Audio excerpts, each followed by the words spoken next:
When the pupil is ready to receive the truth, then will this little book come to him or her. Such is the law of attraction, will bring lips and ear together, pupil and book in company. So mote it be. The Kybalion. In the land of Chem, in those latter days, when the Hellenes and the Romans walked beneath the same stars, the arts of magic and the hidden science were brought to a wondrous subtlety.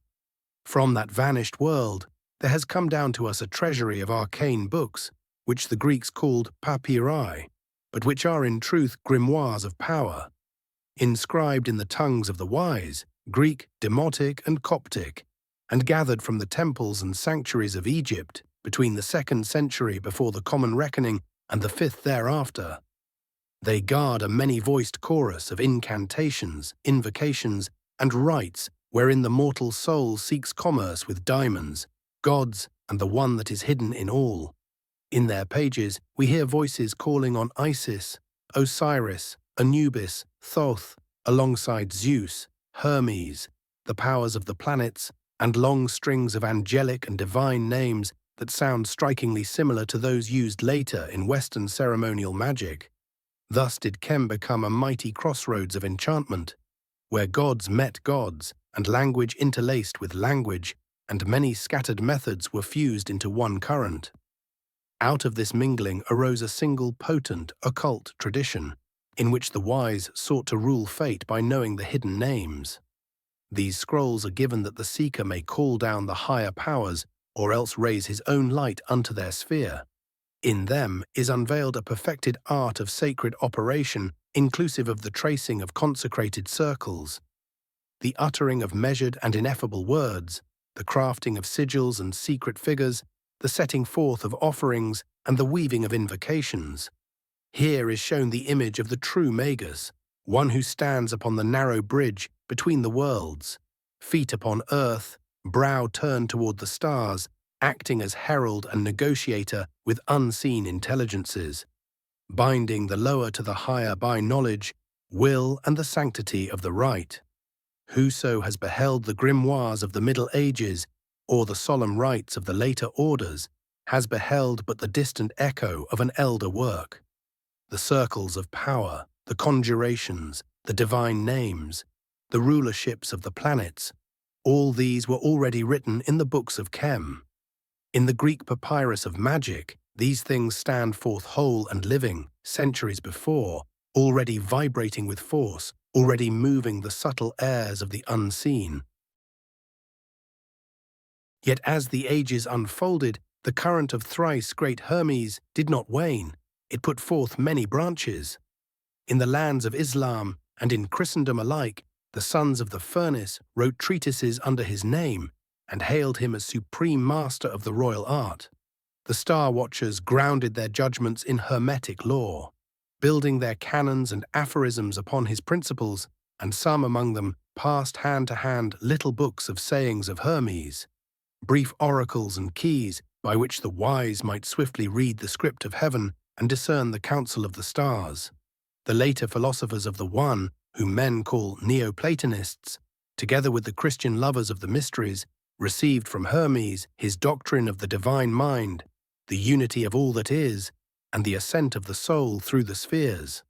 They wove these teachings into the warp of their own wisdom, making them pillars of their philosophies.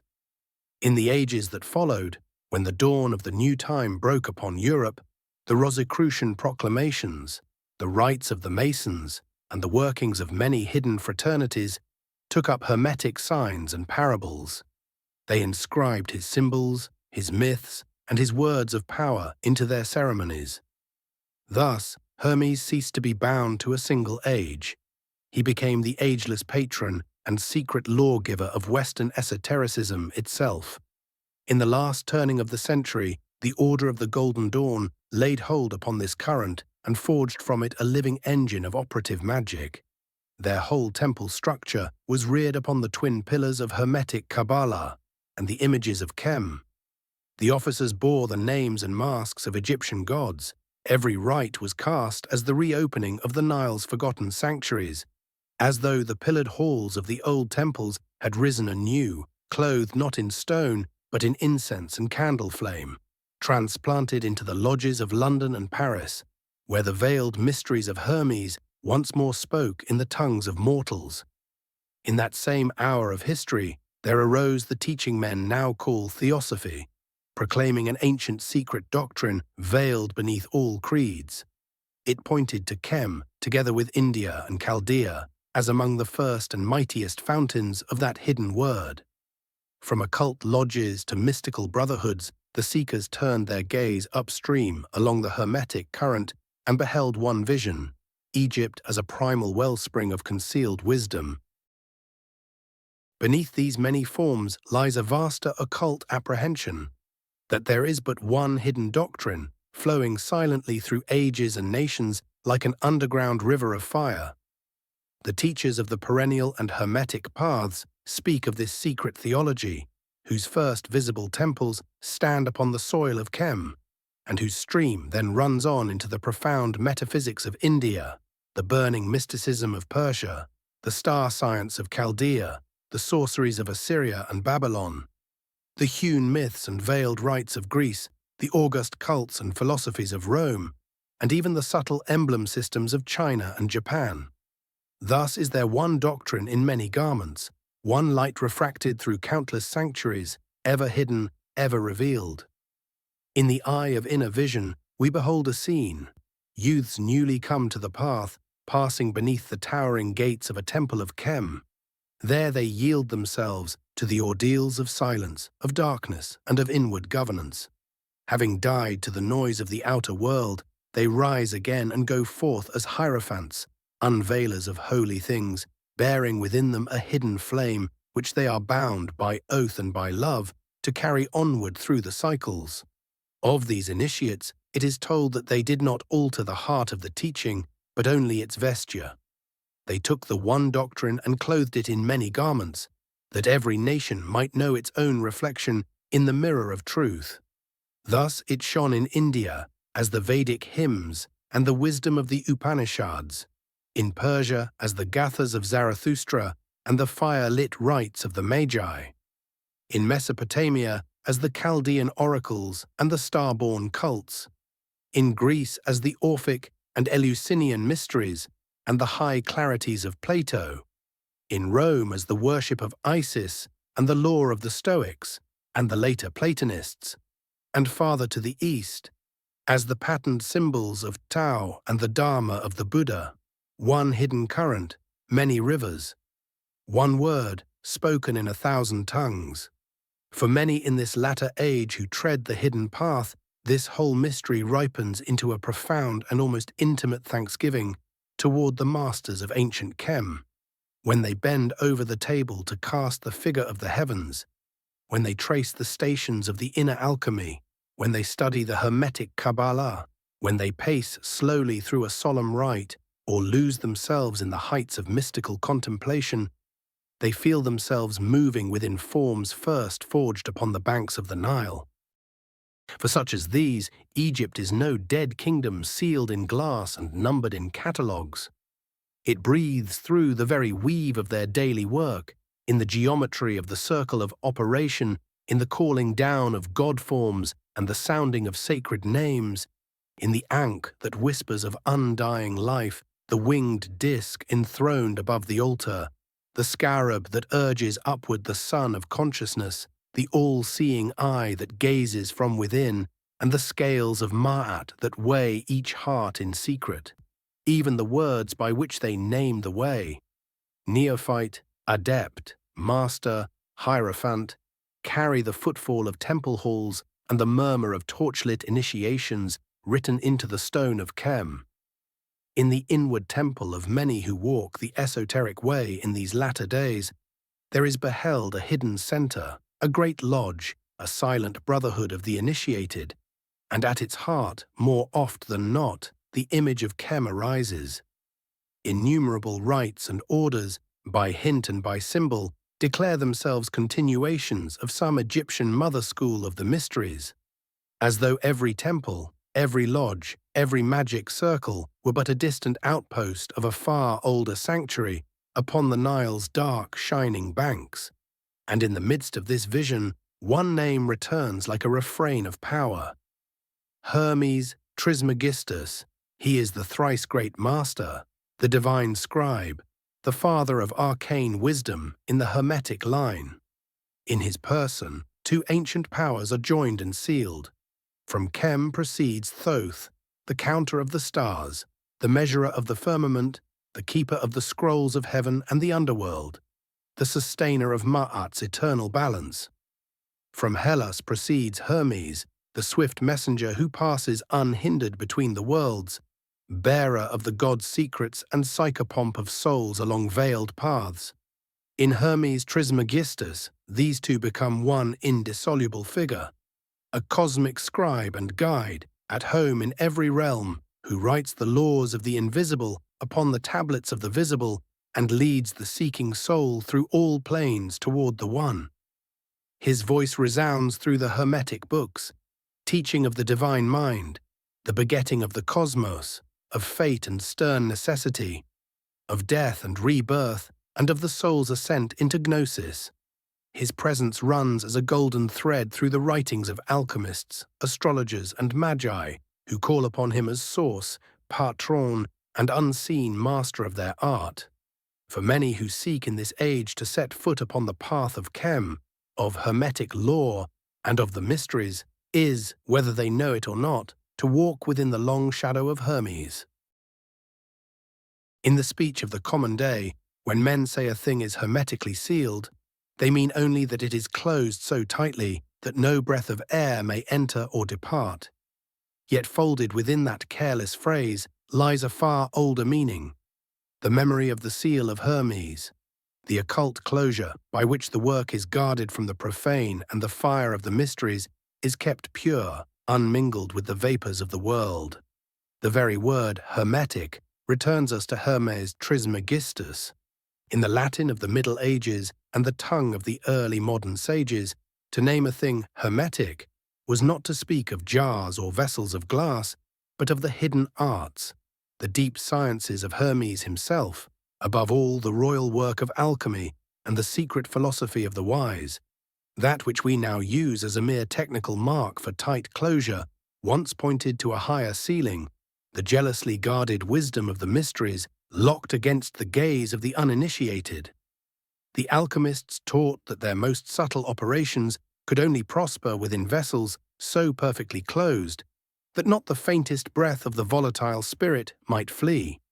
In their books there is speech of the sigillum hermetis, the seal of Hermes, a phrase that came to signify a vessel shut according to Hermetic law, and by symbol to denote any work or doctrine so sealed that the pure essence within could neither be dissipated into the world nor profaned by its admixture.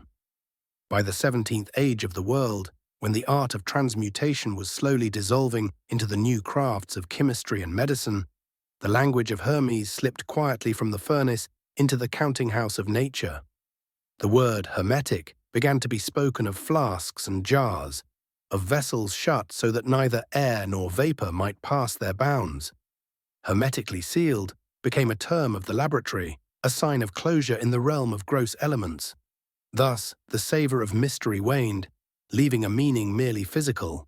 Yet behind this modern practical phrase, there still murmurs a pale echo of Hermetic alchemy, of hidden vessels and veiled processes, of guarded recipes and the stern discipline of those who knew that no true transmutation is wrought without a double sealing, within and without, in matter and in soul. From its first utterance, the doctrine of Hermes has borne the breath of secrecy. In the Corpus Hermeticum and its kindred books, the master is seldom seen addressing a multitude. He inclines instead toward one only, a son, a chosen disciple, a solitary soul made ready. Time and again, he proclaims that these words are not for the many, nor to be cast abroad like careless seed upon the marketplace of men. They are to be veiled from the profane and delivered from mouth to ear, from heart to heart, only into the keeping of those who have been prepared in silence, purified in intention, and found worthy to bear the seal. In the last centuries of the ancient world, this austere temper ran like a hidden vein through an entire kinship of traditions: Hermetic logoi, Gnostic scriptures, and the solemn rites of the mysteries, including the Nile-born cults of Isis. All moved according to one design. Holy knowledge was entrusted only to those who had passed through purification, discipline, and initiation. Wisdom was not displayed as a spectacle before the crowd. It was a flame borne carefully from one consecrated pair of hands to another, under vows of silence, with a continual awareness that such power, if misused, could wound both the unready soul and the world in which it acted. The sages of the Renaissance and the early modern time heard this same note and struck it anew. Silence is a virtue, secrecy a sacred charge. The alchemical books of that age are often veiled on purpose, clothed in strange emblems, in verses like riddles, and in images more akin to dreams than to plain instructions. They were fashioned to be labored over, not idly turned. The manuals of ceremonial art speak with warning. Cast not these pearls before the uninitiated. Disclose not the arcana to any who have not prepared themselves in purity and perseverance. For the Hermetic work must be sealed from the gaze of the many, that it may unfold in truth within the few. The image of Hermetic disciples, living beneath a law of silence, is no idle romance. It rises straight from the manner in which the Hermetic, alchemical, and magical books themselves were composed and transmitted, veiled in figure and parable, hedged round with warnings, and passed from hand to hand with care, from one earnest seeker to another. In the world of the mysteries and the temple cult, sacred knowledge was never treated as common talk. It was a trust, a living spark of the divine, to be shielded as one guards a flame against the gusts of the world. Both the Hellenes and the sons of Chem spoke of mysteria, closed things, things into which one is led within. These were no open fairs of religion where any passer-by might drift in. They were inner rites, walled about by vows of secrecy. To drag them into the public square was not merely a breach of courtesy, it was counted a grave offense in the unseen realm, a wounding of the holy, and a betrayal of that covenant which binds the initiate to the silence. The Hermetic and theurgic writings bear this same seal of reserve. They name their rites and doctrines theoi logoi, divine utterances, and declare that such holy instructions are not to be cast abroad like chaff upon the wind. They are to rest in the hands of those who have been made ready, purified, and proven. Those who know that sacred speech itself is a mode of power, and that power must be borne with awe and trembling reverence.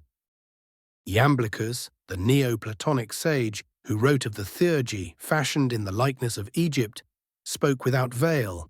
The higher things must be hidden from the unripe. Such truths, he affirms, may be unveiled only within the proper circle of initiation, to souls whose minds and hearts have been duly cleansed, ordered, and prepared to receive the descent of the divine. Seen in this light, the Hermetic law of secrecy ceases to appear as cold elitism and reveals itself as guardianship.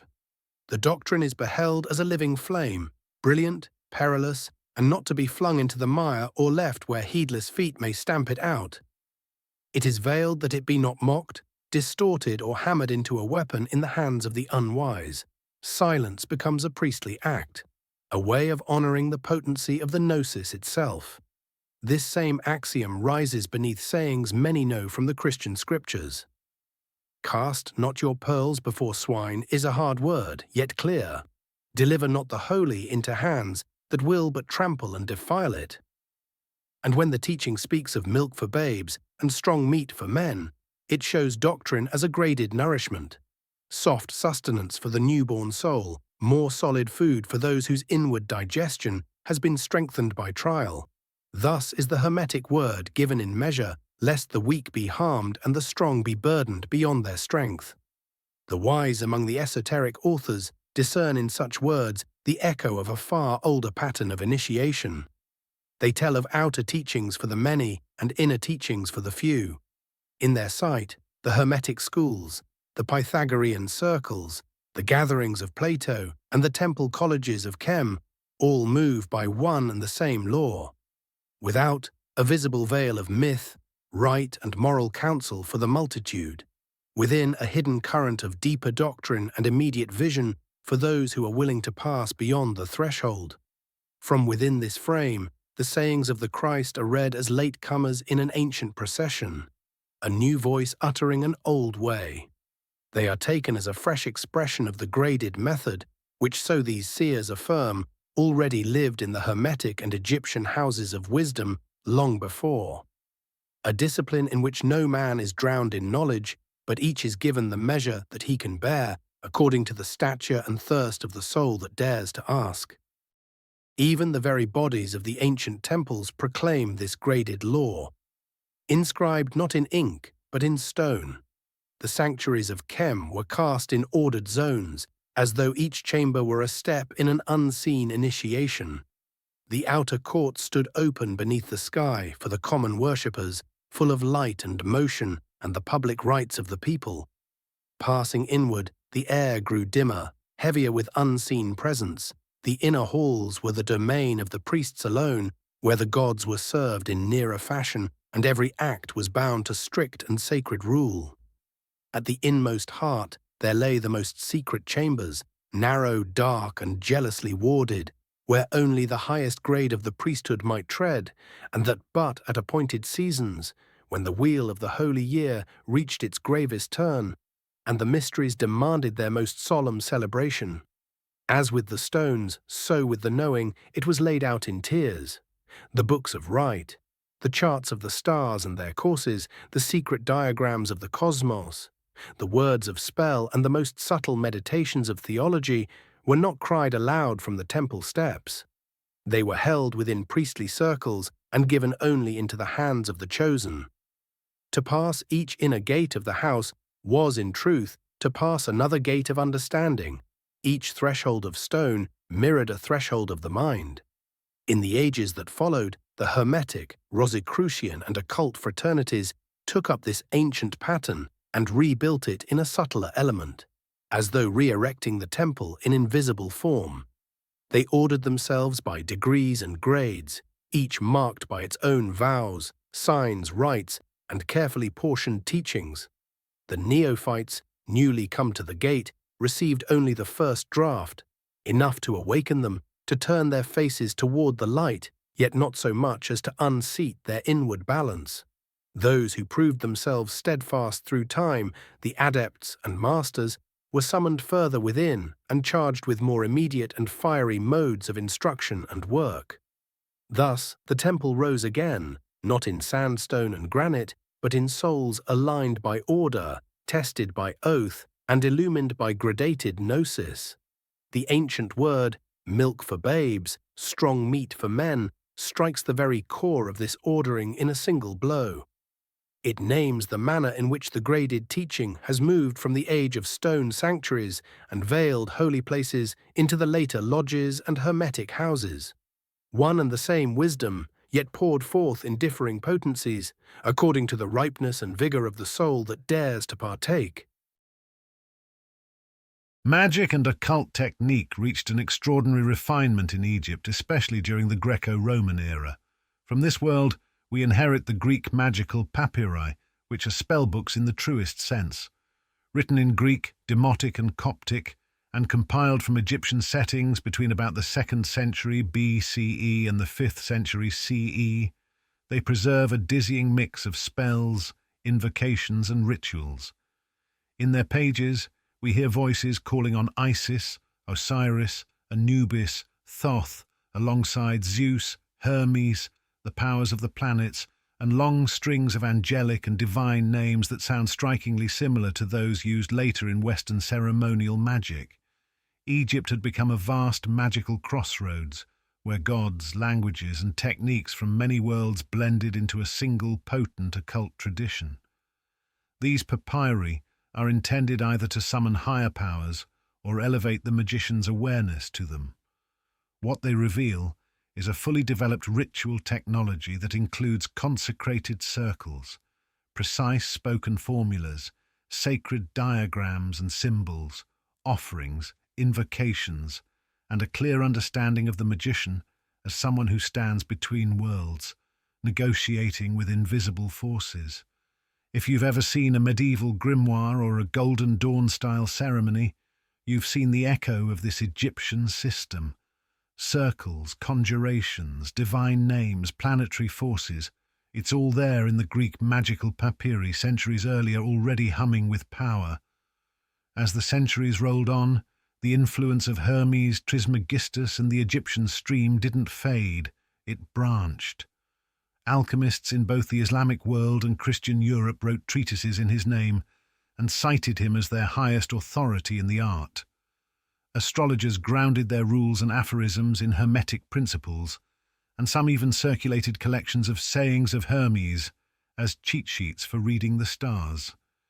Neoplatonists and Christian Hermeticists adopted his teachings on the divine mind, the oneness of all things, and the soul's ascent as key elements in their own philosophies.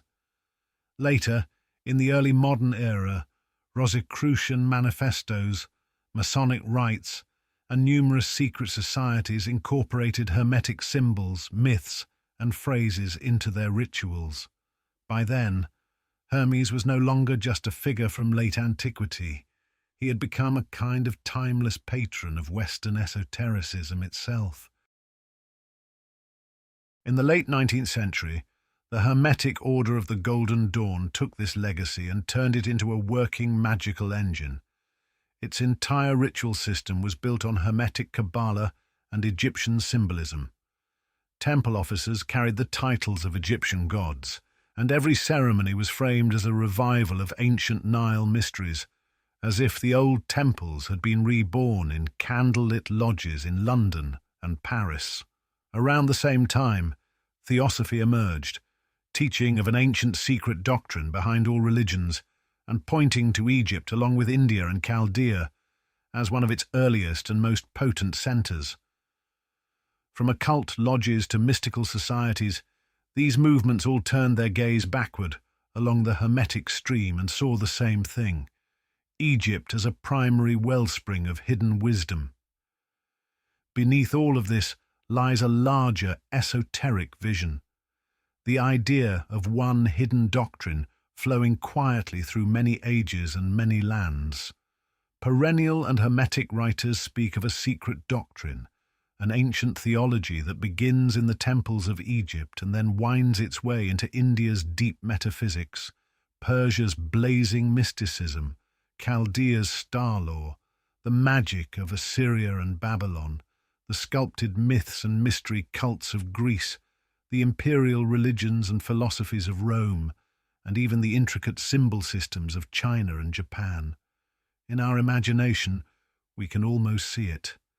Young neophytes passing through the massive doors of an Egyptian temple, surrendering to trials of silence, darkness, and inner discipline, and then stepping out again as hierophants, revealers of holy things, charged with carrying the flame onward.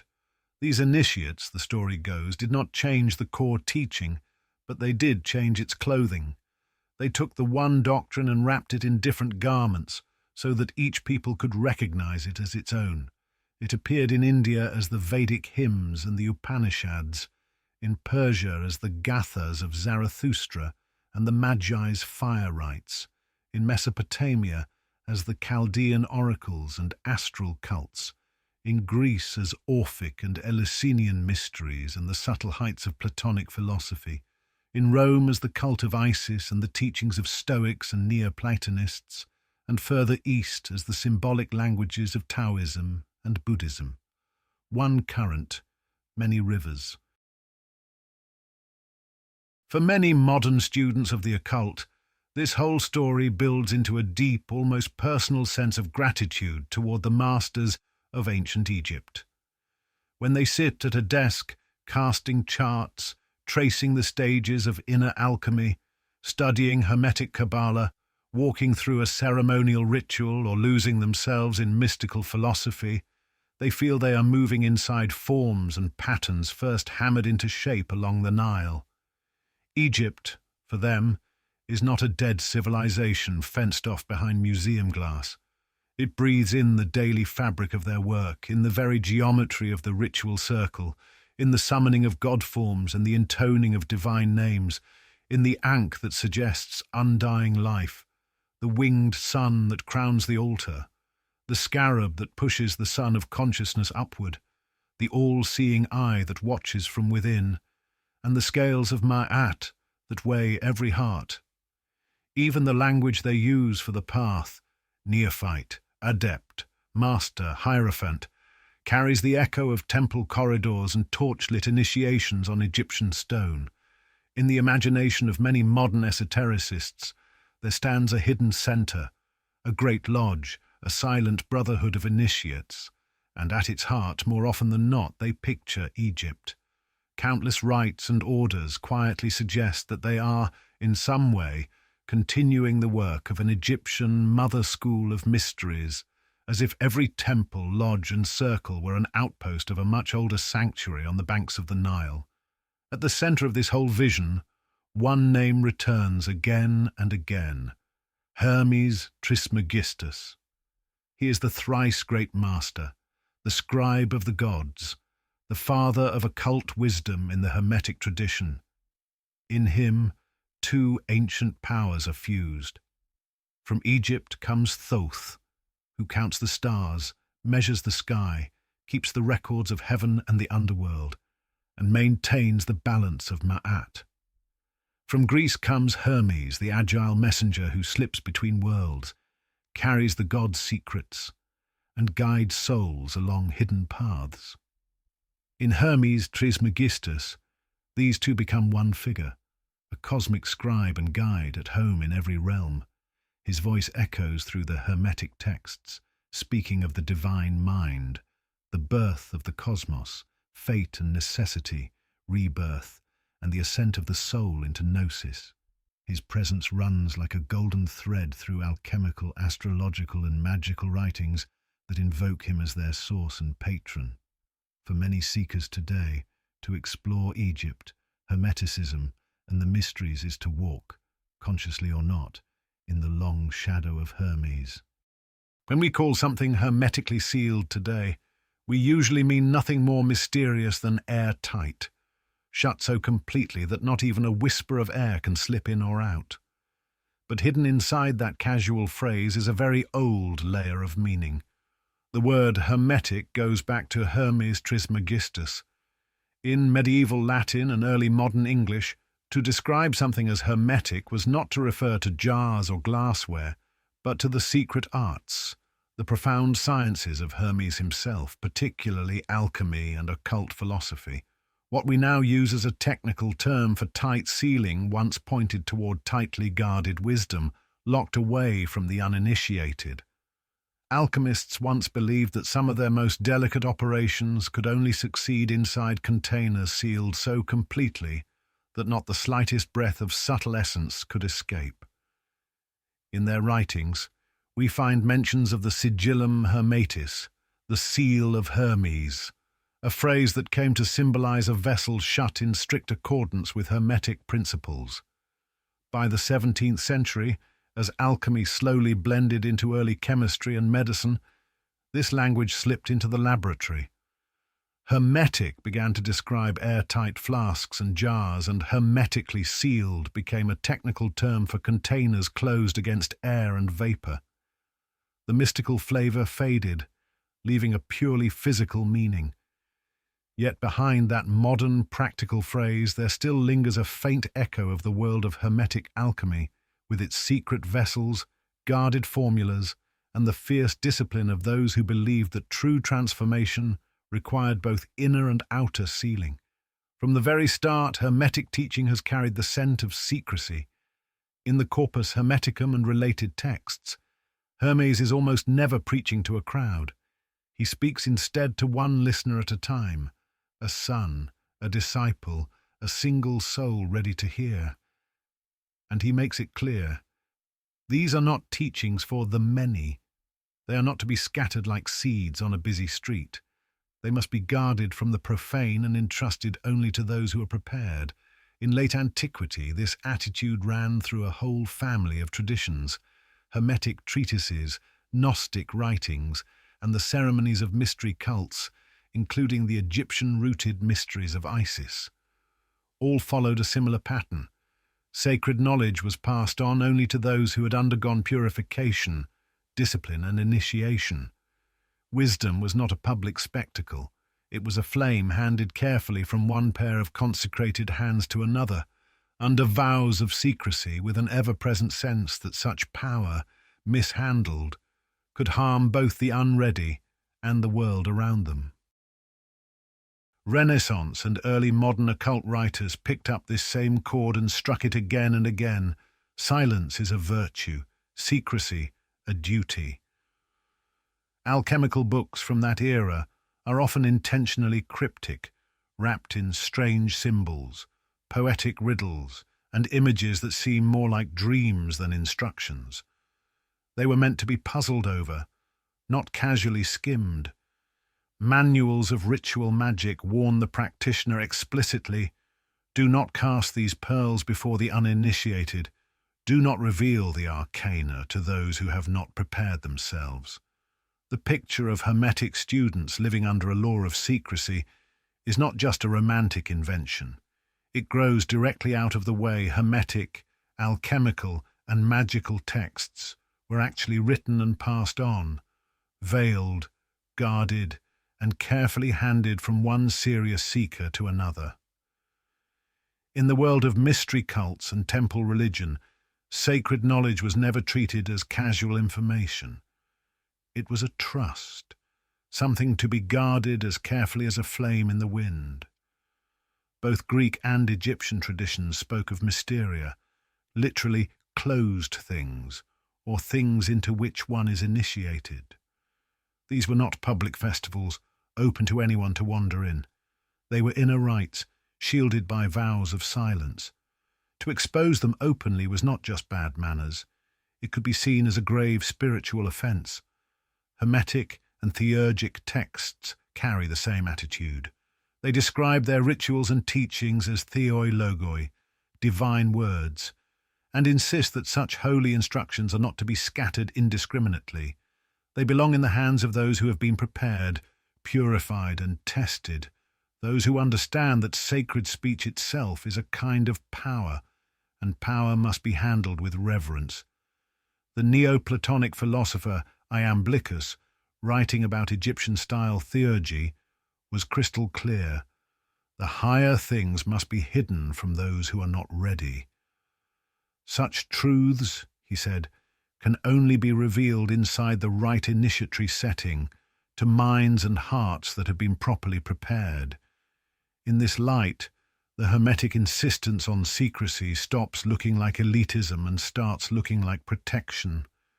The teaching is imagined as a living flame, something bright and dangerous that must not be tossed into the mud or left where anyone might trample it. It is guarded so it will not be mocked, twisted, or turned into a weapon. Silence becomes a way of honoring the power of the knowledge itself. The very same principle surfaces in sayings many people recognize from the New Testament. Cast not your pearls before swine is a blunt warning. Do not hand what is holy to those who will only trample it. The image of milk for babes and meat for strong men paints teaching as something graded, gentle nourishment for spiritual infants, solid food for those whose inner digestion is strong enough to handle it. Esoteric writers see in this language the echo of a much older initiatory pattern. They speak of outer teachings for the many and inner teachings for the few. In their vision, Hermetic schools, Pythagorean circles, Platonic groups, and Egyptian temple colleges all follow the same law. There is an outward layer of myth, ritual, and moral instruction for the general public, and a hidden current of deeper doctrine and direct experience for those who are ready to go further. Within this framework, the Christian sayings are read as late arrivals in a long tradition, a fresh voice expressing a graded method that, they claim, was already at work in Hermetic and Egyptian schools centuries before, where wisdom was always given in measured doses according to the capacity of the soul that asked for it. The very architecture of the ancient temples makes this graded approach visible in stone. Egyptian sanctuaries were laid out in clear zones, like layers of an invisible initiation. The outer courts were open to ordinary worshippers, filled with light, movement, and public ritual. Beyond them, the air grew dimmer and more charged.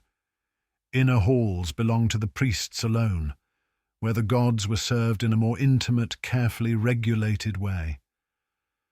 At the very centre lay the most hidden chambers, small and dark and fiercely protected, entered only by the highest ranks of the priesthood, and often only at specific, solemn moments in the ritual year. Knowledge was tiered in exactly the same way. Ritual texts, star maps and cosmological diagrams, magical formulas, and the most subtle theological reflections were not shouted from the steps of the temple. They were guarded within priestly circles and entrusted only to chosen initiates. To cross each threshold of the building was, in a sense, to cross another threshold of understanding. Later, Hermetic, Rosicrucian, and occult orders took this ancient pattern and rebuilt it in their own way, almost like resurrecting a temple in invisible form. They organized themselves into degrees or grades, each level marked by its own vows, symbols, rituals, and carefully measured teachings. Neophytes, newcomers at the threshold, were given introductory material, enough to awaken and orient them without overwhelming their inner balance. Those who proved themselves over time, the adepts and masters, were invited deeper in and entrusted with more direct, potent forms of instruction and practice. The old phrase, milk for babes, meat for strong men, captures the heart of this system in a single stroke. It describes exactly how graded teaching has worked from the days of stone temples and veiled sanctuaries to the later lodges and Hermetic schools. The same wisdom, but given in different strengths according to the maturity of the soul that seeks it.